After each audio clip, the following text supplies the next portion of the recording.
The reluctant groom, Marcus Blackwood, adjusted his silver cufflinks for the third time in 10 minutes, his reflection in the ornate mirror showing a man who looked every inch the perfect groom, except for the complete absence of joy in his dark eyes. The morning light streamed through the stained glass windows of St. Augustine Cathedral, casting colored shadows across his perfectly tailored black tuxedo.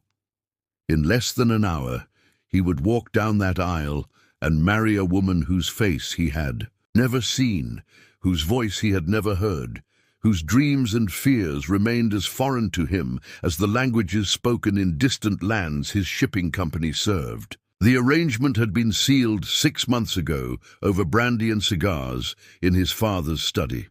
Two powerful families, the Blackwoods of New England shipping and the Moreaus of French vineyard fame, joining forces to create an unstoppable business empire. Marcus had listened to the terms with the same detached interest he might show a quarterly earnings report. Marriage, in his world, was rarely about love. It was about legacy, about securing the future of generations yet to be born. He thought of his parents, Richard and Margaret Blackwood, who had entered into their own arranged marriage 30 years prior. He had grown up watching them exist in parallel lives, sharing a home, but never truly sharing themselves. They spoke in careful pleasantries at dinner, attended social functions as the perfect power couple, and maintained separate bedrooms with an efficiency that would impress any business consultant.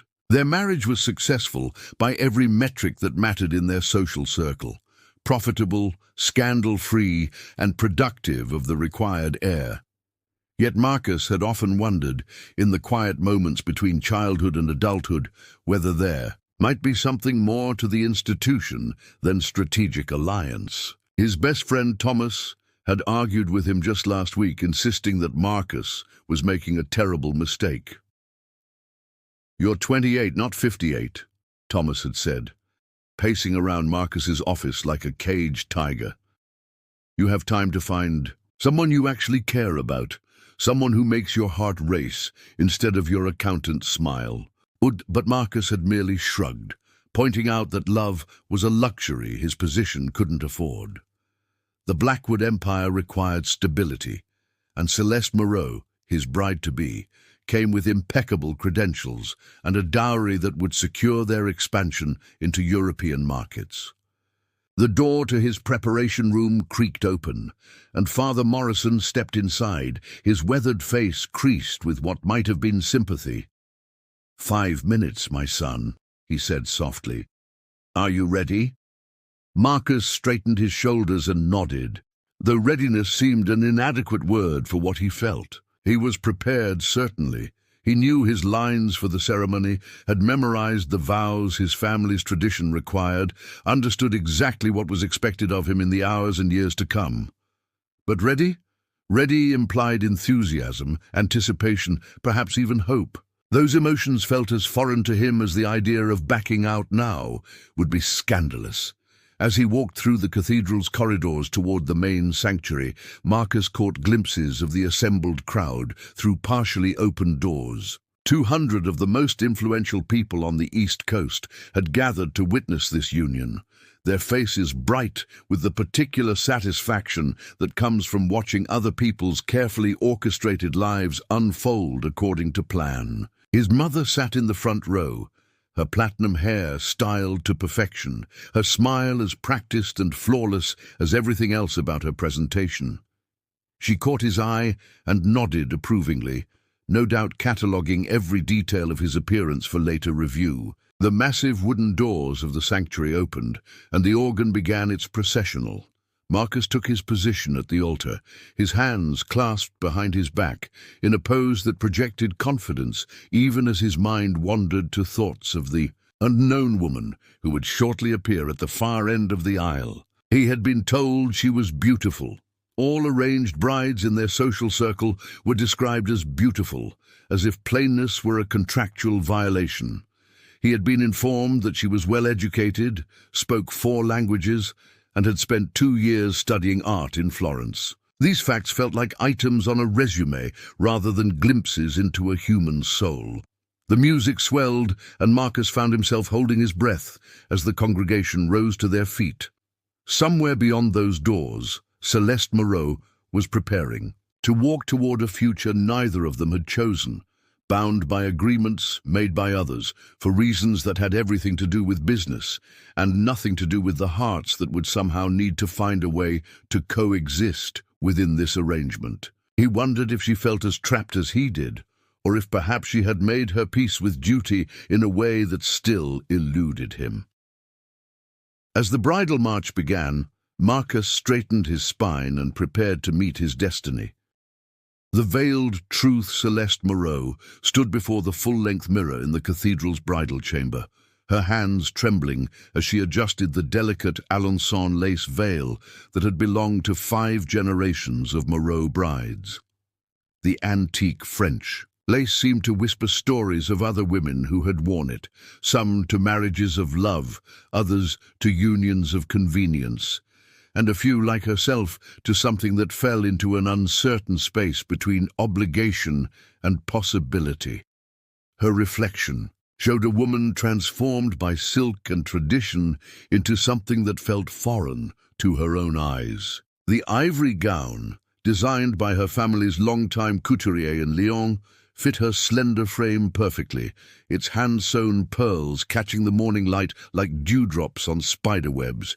Yet beneath the finery, she remained the same girl who preferred paint-stained aprons to designer dresses, who found more beauty in a sunset over the vineyard than in any ballroom chandelier.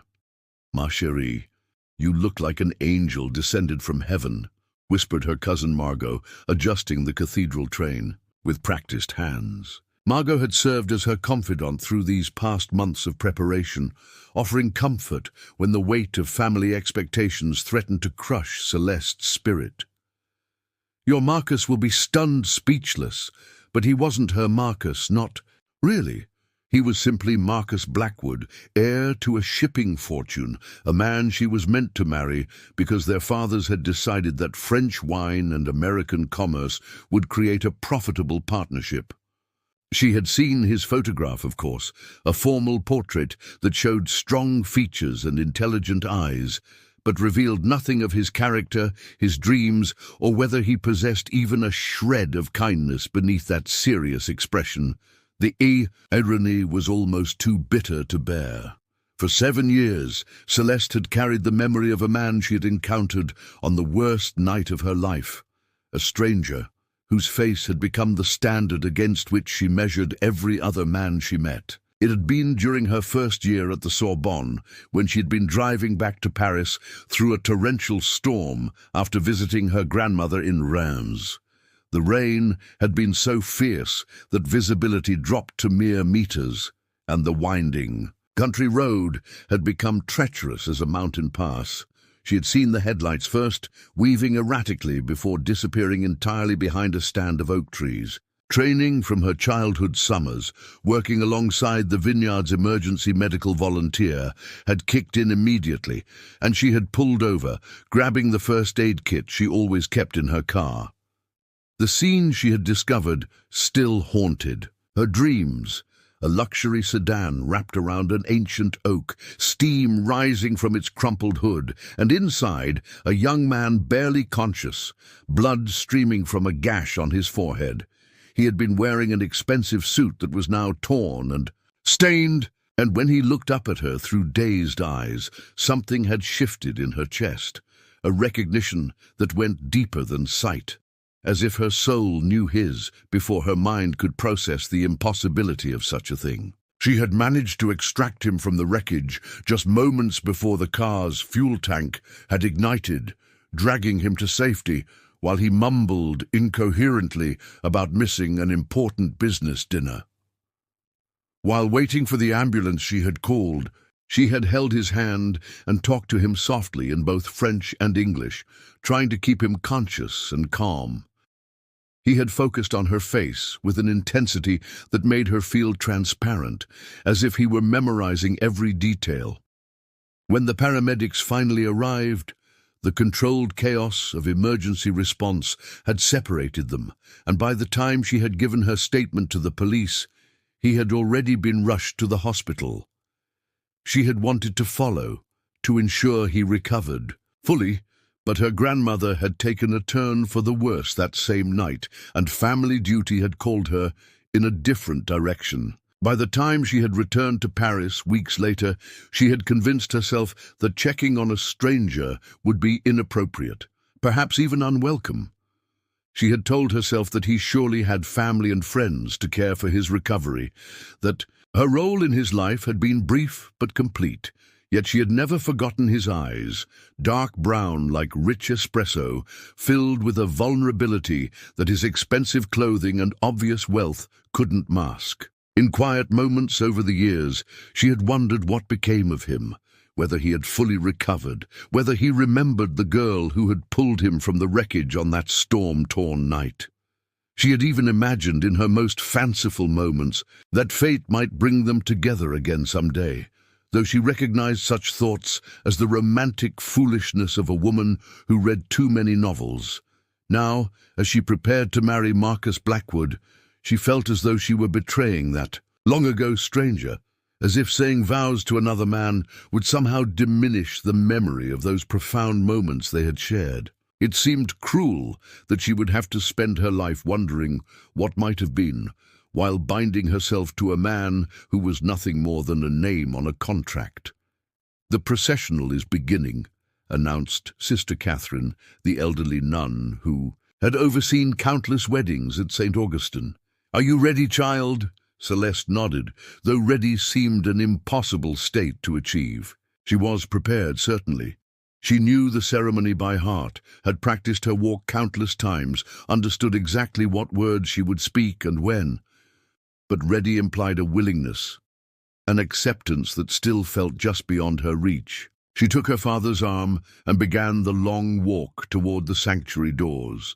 Celeste found herself offering a silent prayer to whatever forces governed the universe. Not for love, that seemed too much to ask, but perhaps for kindness, for understanding, for the possibility that duty might eventually transform into something resembling contentment. The massive doors opened, revealing a cathedral filled with faces she barely recognized, all turned expectantly toward her. And there, at the far end of the seemingly endless aisle, stood a figure in a black tuxedo, his back straight and his hands clasped behind him with military precision. As she began her slow march toward her future, Celeste could only hope that Marcus Blackwood possessed even a fraction of the compassion she had glimpsed in a stranger's eyes 7 years ago. The night of memories, Helena Blackwood had orchestrated countless social maneuvers in her 63 years, but none had required the delicate precision of this particular evening. As Marcus and Celeste's wedding reception wound down in the grand ballroom of the Blackwood estate, she watched the newlyweds from across the room with the satisfaction of a chess master who had been playing a game no one else realized had begun. The bride and groom sat at the head table, making polite conversation, with their guests every inch the perfect society couple. Yet Helena's sharp eyes caught the subtle tensions, the way Marcus's smile never quite reached his eyes, how Celeste's fingers worried the stem of her champagne flute, the careful distance they maintained even while seated side by side. They were strangers playing at marriage, exactly as Helena had expected, but not for the reasons anyone imagined. As the last of the guests departed, offering their congratulations and best wishes, Helena made her way to the newlyweds' private sitting room in the East Wing. She had insisted they spend their wedding night at the family estate, rather than departing immediately for their honeymoon in Tuscany, claiming it was tradition. In truth, she had plans that required their presence, plans that had been 7 years in the making. She found them exactly as she had anticipated, Marcus standing by the fireplace, his bow tie loosened and his jacket draped over a chair, while Celeste sat on the edge of the sofa, her wedding dress spread around her like a silk cloud. They looked like actors who had forgotten their lines, uncertain how to proceed now that the performance was over. "Well," Helena announced, settling herself into the wing-back chair that had been her preferred seat for decades of family gatherings. "I suppose it's time I told you both the truth." Marcus looked up sharply, his dark eyes narrowing with suspicion. "What truth, Aunt Helena? The marriage is done, the contracts are signed. What more is there to discuss?" Helena smiled, the expression holding secrets like a jewelry box holds pearls. "Oh, my dear boy, you always were too focused on the immediate transaction to see the larger strategy. Tell me, Marcus, do you remember the night you nearly died 7 years ago? The storm, the car accident, the mysterious angel who pulled you from the wreckage?" The effect was immediate and dramatic. Marcus went rigid, his face draining of color, while Celeste's champagne flute slipped from nerveless fingers to shatter against the marble floor. The crystal fragments scattered like stars, but neither of them moved to clean up the mess. "How do you," Marcus began, his voice hoarse with shock, "know about that night?" Helena finished smoothly. "Because, my dear nephew, I make it my business to know everything that affects this family. And because—" She turned her gaze to Celeste, whose face had gone white as her wedding dress. "I had my investigators track down the identity of your rescuer within a week of your accident." Celeste found her voice first, though it emerged as barely more than a whisper. "You knew? All this time, you knew it was me?" Helena's smile widened. Celeste Marie Moreau, age 18 at the time, studying art history at the Sorbonne, driving her grandmother's old Citroën back to Paris through the storm.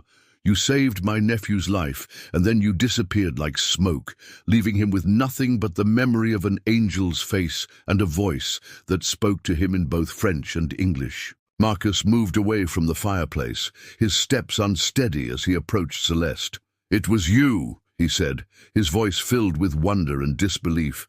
"All these years, I've been searching for you. I hired private investigators, placed advertisements in French newspapers, even visited every hospital in the region, hoping someone might remember you. It was you." Celeste looked up at him, tears streaming down her cheeks. "I wanted to find you too," she whispered. "I went back to the hospital weeks later, but they said you had been discharged and wouldn't give me any information. I didn't even know your name." Helena watched this reunion with deep satisfaction. "The Moreau family approached us about a marriage alliance 6 months ago, as you know. But what you don't know is that I was the one who suggested they offer Celeste. Specifically, I had been waiting 7 years for the right opportunity to bring you two together again." Marcus turned on his aunt, his face a mixture of gratitude and fury. "You manipulated us, both of us. We could have found each other years ago if you had simply told me who she was." "And would you have believed it?" Helena challenged. "Would either of you have trusted that such a connection was real, or would you have convinced yourselves it was merely nostalgia and coincidence?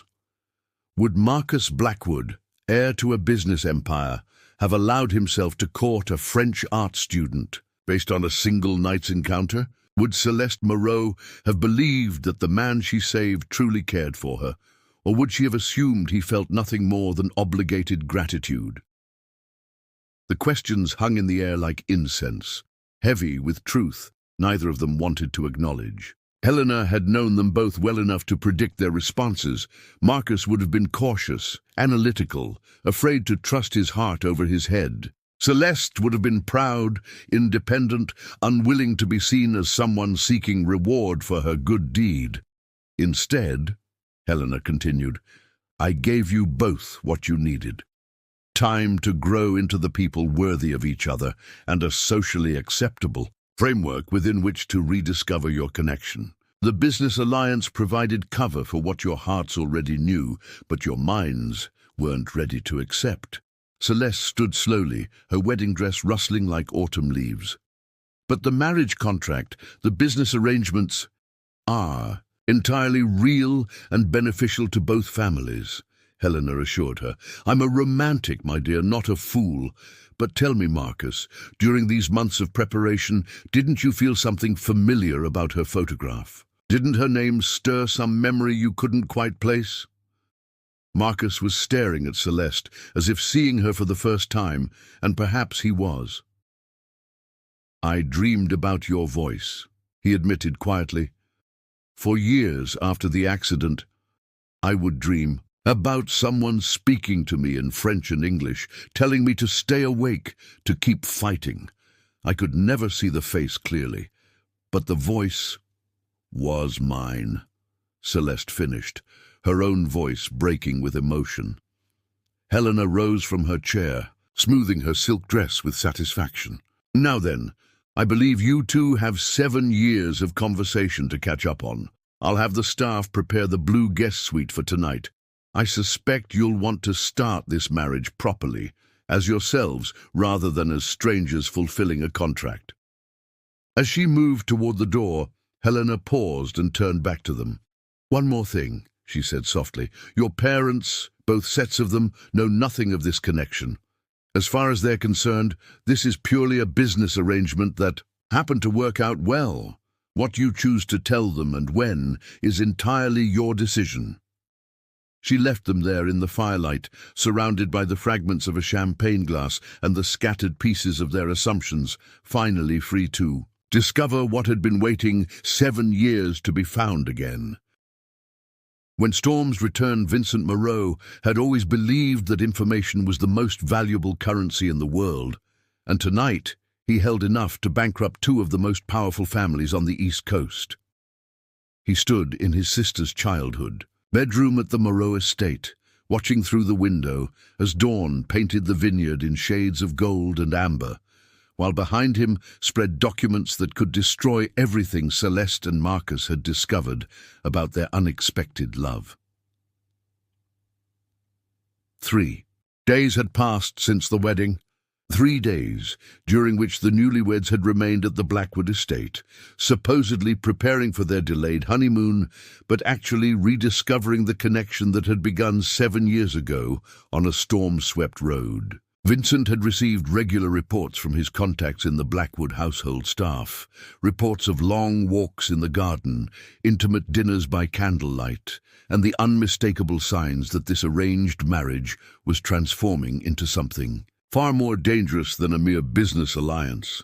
That transformation threatened everything Vincent had worked for. As the eldest son who had been passed over for the marriage alliance in favor of his younger sister, he had spent months developing his own plans for the family's future.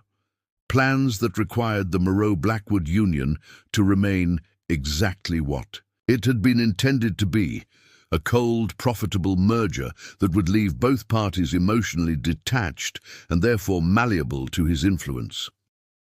The manila folder on Celeste's old desk contained photographs, bank records, and correspondence that told a story of deception stretching back over 3 decades. Helena Blackwood's manipulation of recent events was nothing compared to the web of lies that had been spun by the previous generation, lies that Vincent had spent 2 years uncovering through a network of private investigators and corrupted officials who specialized in excavating buried secrets. The most damaging documents revealed that Richard Blackwood, Marcus's father, had been embezzling from his own company for over a decade, siphoning funds through a complex series of shell corporations to cover gambling debts that would have scandalized New York society. Worse yet, the money he had stolen included portions of employee pension funds and charitable donations that were meant to support maritime safety initiatives, causes that the Blackwood family publicly championed while privately robbing them. Blind, but Vincent's most explosive discovery concerned the Moreau family itself.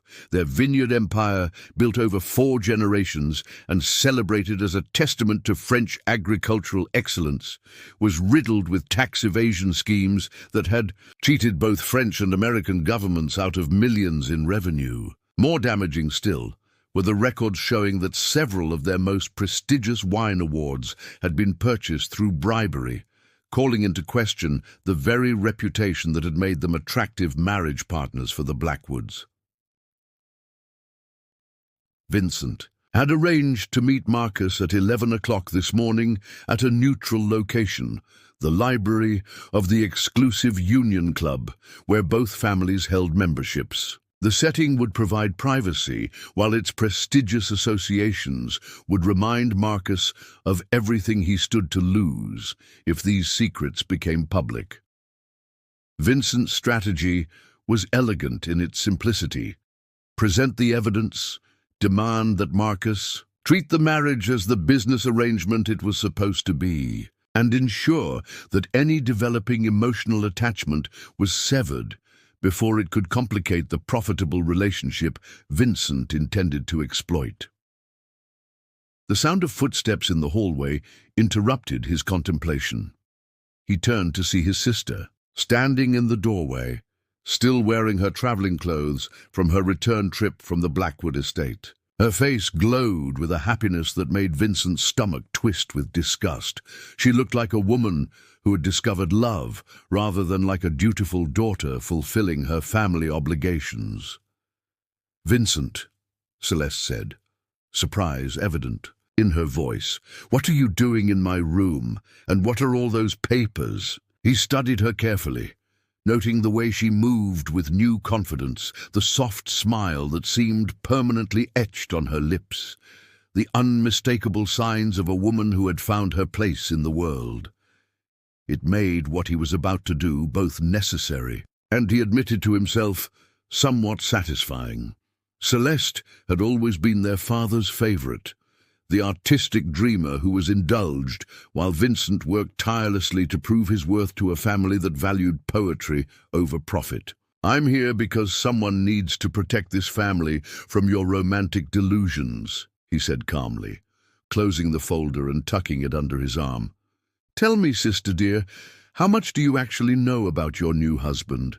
About his family's business practices? About the real reason our families were so eager to arrange this marriage?" Celeste stepped fully into the room, her expression shifting from surprise to wariness.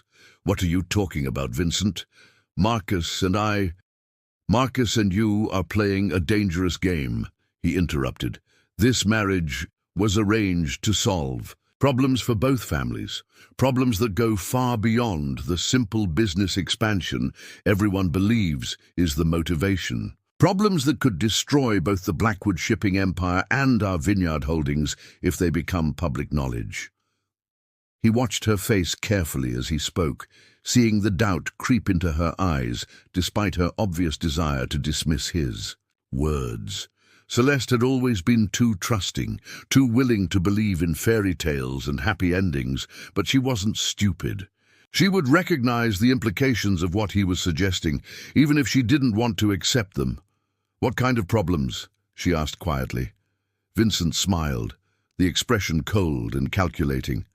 "The kind that require marriages of convenience, rather than marriages of love. Because love makes people unpredictable. Love makes them willing to sacrifice family loyalty for personal happiness. Love makes them careless, with secrets that need to stay buried." He moved toward the door, pausing beside her.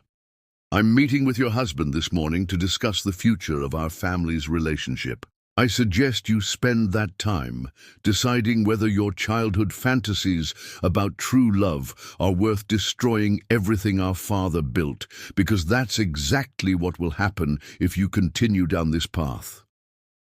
Celeste grabbed his arm as he passed, her fingers digging into his sleeve. "Vincent, please, whatever these problems are, we can find another solution. Marcus and you are nothing more than two people who signed a contract," he said, shaking off her grip.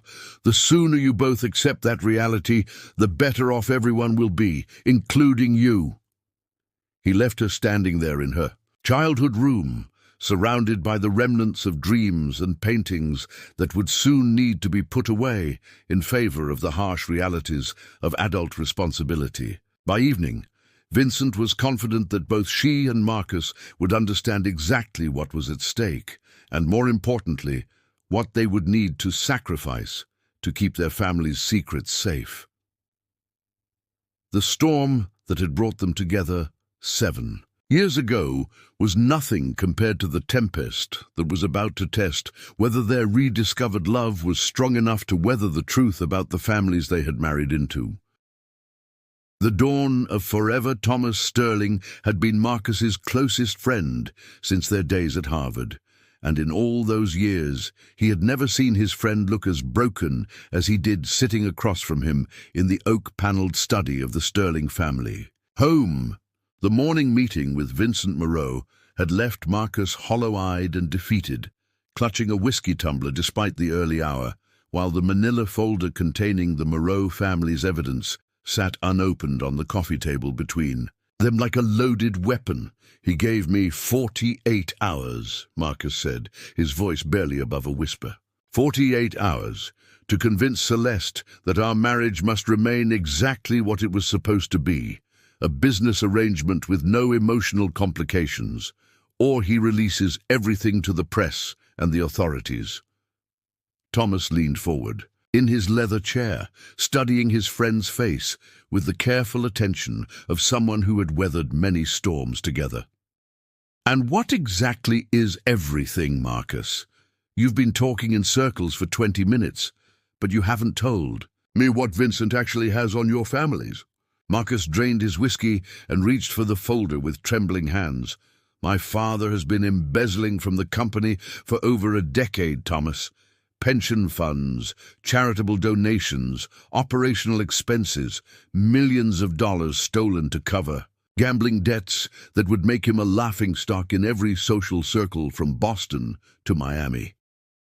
He opened the folder and spread several photographs across the table, showing his father entering and leaving high-stakes gambling establishments, meeting with known loan sharks, signing documents that transferred company funds to accounts in the Cayman Islands. "And the Moreaus," Thomas prompted, though he suspected he already knew the answer. "Tax evasion on an international scale, bribed wine competition judges, fraudulent organic certifications. The whole empire is built on lies." Marcus's laugh was bitter and broken. Vincent was very thorough in his research. He knows exactly how much damage this would do to both families if it became public. Thomas studied the documents spread before them, his legal training automatically cataloguing the various charges that could be brought, the prison sentences that might be imposed, the complete destruction of two business empires that had taken generations to build. Yet something about the situation felt wrong to him.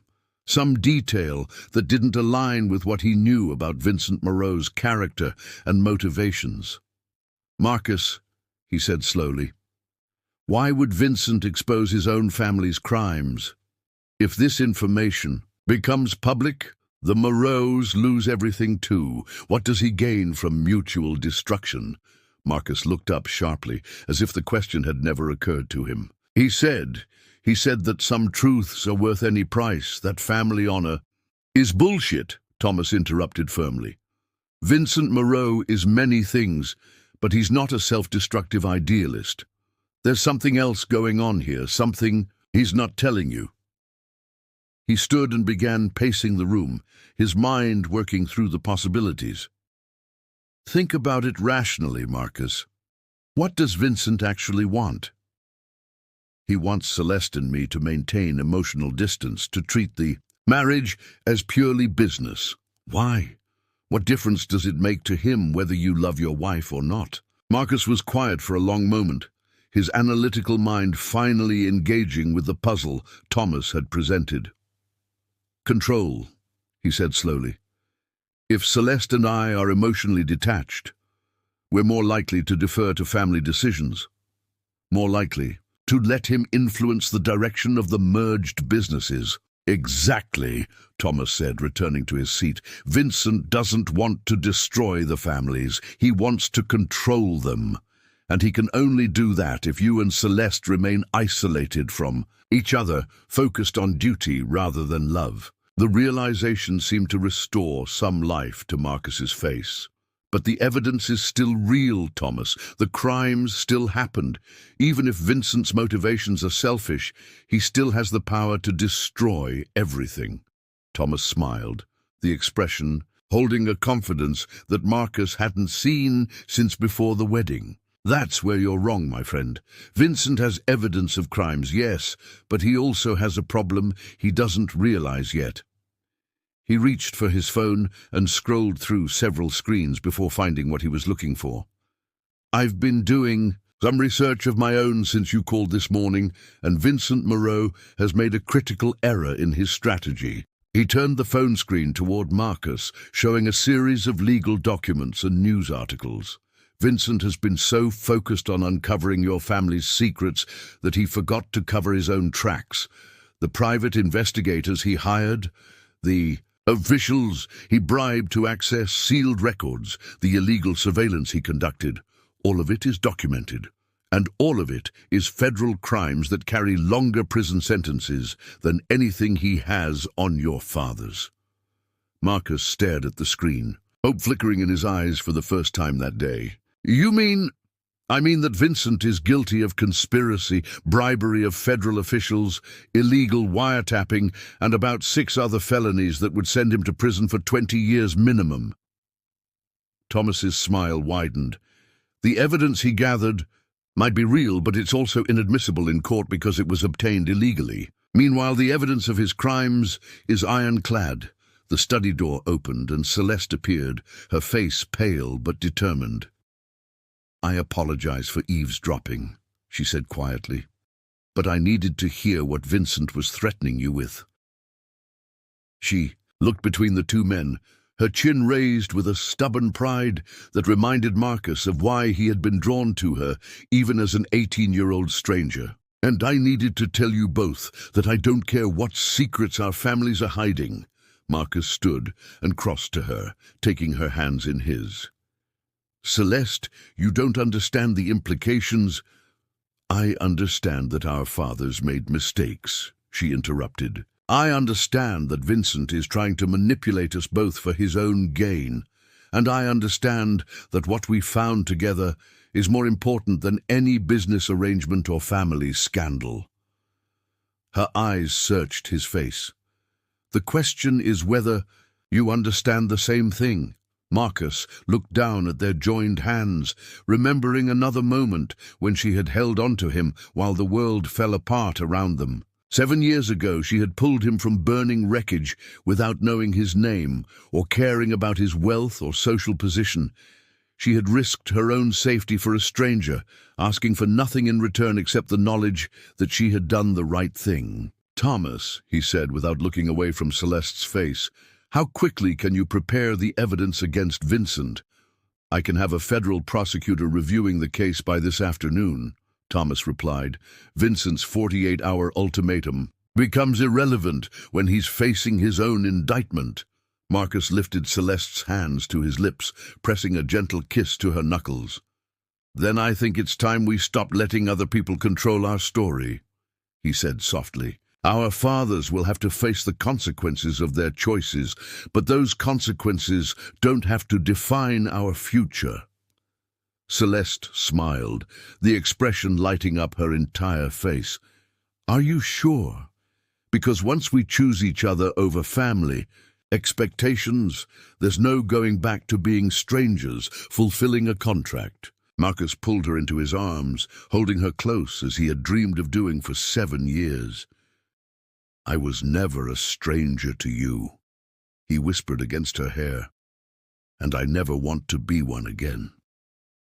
Outside the study windows, Thomas watched the sun climb higher in the autumn sky, painting the world in shades of gold and amber that spoke of new beginnings rather than endings. Some storms, he reflected, didn't come to destroy. They came to clear away everything that was never meant to last, leaving behind only what was strong enough to weather any tempest. In the distance, he could already hear the thunder of the next chapter of their story beginning.